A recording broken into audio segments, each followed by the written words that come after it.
DSC preparation కి మిగిలిన తక్కువ సమయాన్ని డిఎస్సి 2024 యాప్ లేదా DSC2024.com తో జాబ్ ని సాధించండి.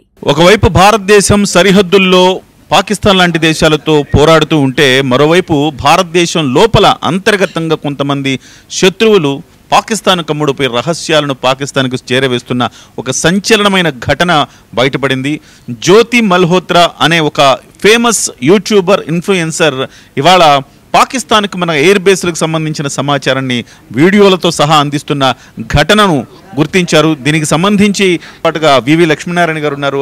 ఆయన స్పందన తీసుకుందాం. సార్, ఎట్లా చూడాలి సార్ ఈ అంశం? చాలా ప్రమాదకరం. ఎందుకంటే భారతదేశంలో ఉన్న భద్రతా సమాచారాన్ని వేరే వాళ్లకు అందజేయడం అంటే అది ఎస్పియోనాజ్ కింద వస్తుంది. అఫీషియల్ సీక్రెట్స్ యాక్ట్ వీటన్నిటికీ కూడా విరుద్ధంగా ఈ విధంగా ముఖ్యంగా నేను చూస్తున్నది ఈ మధ్య యూట్యూబ్ ఇన్ఫ్లుయెన్సర్స్ అని చాలామంది ప్రజల యొక్క వీక్నెస్ ఏదైతే ఉందో దాన్ని పట్టుకొని వాళ్ళను ప్రభావితం చేయడానికి ప్రయత్నిస్తున్నారు. ఇక్కడ కూడా హైదరాబాద్లో చూస్తే కొంతమంది యూట్యూబ్ ఇన్ఫ్లుయెన్సర్స్ బెట్టింగ్ అప్లికేషన్స్ను వాళ్ళు ప్రమోట్ చేయడం ఇలాంటివి కూడా మనం రీసెంట్గా చూసాం. అందువల్ల ప్రజలు అప్రమత్తంగా ఉండాలి. ముఖ్యంగా ఇంటెలిజెన్స్ ఏజెన్సీస్ కూడా వీళ్ళ వెనకాల వీళ్ళ ముఖ్యమైన హేతు ఏంటి, వీళ్ళ కారణం ఏంటి అన్నది కూడా వాళ్ళ వెరిఫికేషన్స్ కూడా జరగడం చాలా అవసరం. ఆ విధంగా హర్యానాలో ఒక మహిళ ఈ విధంగా పాకిస్తాన్కు కావాల్సిన ఇన్ఫర్మేషన్ని, ఆ తర్వాత పాకిస్తాన్ సంస్థలు కూడా చాలామందిని, ఫర్ ఎగ్జాంపుల్ డిఆర్డిఓలో ఒక పెద్ద సైంటిస్ట్ను కూడా పూణేలో వారు ఆ విధంగా ట్రాప్ చేయడం జరిగింది. సో ఇటువంటి ప్రమాదాలు ఉన్నాయి. కాబట్టి ముఖ్యంగా భద్రతా వ్యవస్థల్లో పనిచేస్తున్న వాళ్ళందరూ కూడా ఇటువంటి ప్రమాదాలు ఉన్నాయి అని చెప్పి వాళ్ళకి కంటిన్యూస్గా మనం బ్రీఫ్ చేస్తూ వాళ్ళని కూడా మనం వెరిఫై చేయాల్సిన అవసరం ఉంది. కాబట్టి ప్రజలు కూడా యూట్యూబ్ ఇన్ఫ్లుయెన్సర్స్ వీళ్ళ ప్రభావంలో పడకుండా మన భారతదేశం గురించి, భారతదేశ చరిత్ర గురించి, భారతదేశం యొక్క గొప్పదనాన్ని గురించి మనం తెలుసుకుంటూ భారతదేశాన్ని పట్ల భక్తిభావాన్ని, గౌరవాన్ని పెంపొందించుకోవాల్సిన అవసరం చాలా ఉంది. కాబట్టి ప్రస్తుతం భారతదేశంలో ఆ విధమైన వాతావరణం ఆపరేషన్ సింధూర్ ద్వారా భారతదేశాన్ని మొత్తాన్ని ఒకటిగా చేసే ఒక మంచి పరిణామం జరిగింది.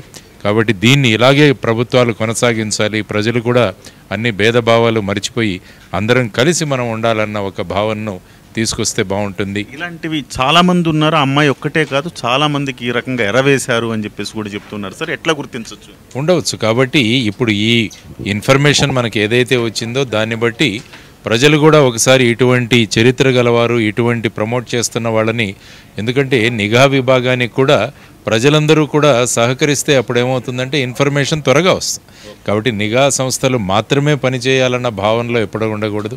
మనకు తెలిసిన సమాచారాన్ని వెంటనే సంబంధిత వ్యక్తులకు చేరవేయడం అన్నది కూడా ప్రజల యొక్క బాధ్యత, దేర్ డ్యూటీ అన్నది కూడా మనం గమనించాలి. హైదరాబాద్లో కూడా బాంబ్ ఎక్స్ప్లోజివ్స్ని కనుగొన్నారు, 2 అరెస్ట్ చేశారని చెప్తున్నారు. వార్తలు వస్తున్నాయి. నిన్న ముంబైలో కూడా 2 NIA వాళ్ళు అరెస్ట్ చేయడం జరిగింది. కాబట్టి ముఖ్యంగా ఈ స్లీపర్ సెల్స్ కానీ కొంతమంది అంతర్గతంగా 2006వ సంవత్సరంలో ఒక ఈ విధమైన ఎల్ఈటీ ఒక 25 మెంబర్స్ గ్యాంగ్ను కూడా ముంబైలో బస్ చేయడం జరిగింది. కాబట్టి ఇటువంటి ప్రమాదాలు పొంచి ఉన్నాయి. కాబట్టి అందరూ కూడా జాగ్రత్తగా ఉండి ఎవరి మీదైతే అనుమానాలు వస్తున్నాయో అటువంటి వాళ్ళ కదలికలన్నీ కూడా అనుమానాస్పదంగా ఉన్నప్పుడు వెంటనే పోలీస్ ఇన్ఫర్మేషన్కి లేకుంటే ఇంటెలిజెన్స్కి మనం చేరవేస్తే ఆ తర్వాత వ్యవహారాలు వాళ్ళు చూసుకుంటాం. ఇది నాకు సంబంధం లేదు, నేనెందుకు ఇరుక్కోవాలి అన్న భావాలు ఎప్పుడూ ఉంచకూడదు. అనుమానం వచ్చినప్పుడు ఆ విషయాన్ని మనం సమాచారాన్ని అందచేయడం ఒక బాధ్యతగా ప్రజలందరూ భావించినప్పుడు ఇటువంటి ఎలిమెంట్స్ ఏవైతే ఉన్నాయో వాటి నుంచి రాబోయే కాలంలో జరగబోయే అనర్థం ఏదైతే ఉంటుందో దాన్ని మనం ఇక్కడే ఆపొచ్చు అన్న భావాలు ప్రజల్లోకి రావాలి. ముఖ్యంగా వాళ్ళ పాఠ్యాంశాల్లో కూడా ఈ విధంగా ఏ విధంగా జాగ్రత్తగా ఉండాలి, ఇటువంటి సూచనలు ఎలా పట్టుకోవాలి, ఇటువంటి విషయాలను ఎలా తెలియజేయాలన్నది కూడా మనం ప్రజలను కూడా ఎడ్యుకేట్ చేయాల్సిన అవసరం. Thank you sir, thank you so much. అంటే ప్రతి ఒక్కళ్ళ బాధ్యత ఇది అని చెప్తున్నారు వివి లక్ష్మీనారాయణ గారు. ముఖ్యంగా అంటే మన చుట్టుపక్కల గమనించే అంశాల పట్ల జాగ్రత్తగా ఉండాల్సిన అవసరం ఉంది. స్లీపర్ సెల్స్ ఇవాళ మరింత యాక్టివేట్ అయ్యే అవకాశం ఉంది. పాకిస్తాన్ని కోలుకోలేని దెబ్బ తీయటంతో ప్రతీకార చర్యగా స్లీపర్ సెల్స్ని యాక్టివేట్ చేసే ఒక ప్రమాదం కూడా పొంచి ఉంది. దాని నుంచి మనం బయటపడాలంటే నీ చుట్టుపక్కల వాళ్ళు ఏం చేస్తున్నారనే అంశాన్ని మీరు క్లియర్గా అబ్జర్వ్ చేసి వెంటనే కంప్లైంట్ చేయాల్సిన అవసరం ఉంది. జ్యోతి మల్హోత్రా లాంటి వాళ్ళు చాలామంది ఉండొచ్చు, యూట్యూబ్లో ఇన్ఫ్లుయెన్సర్స్గా పేరు పొంది డబ్బులు తీసుకుని పనులు చేసే వాళ్ళు ఉండొచ్చు. వాళ్ళందరినీ కూడా గుర్తించాల్సిన అవసరం అయితే ఉంది.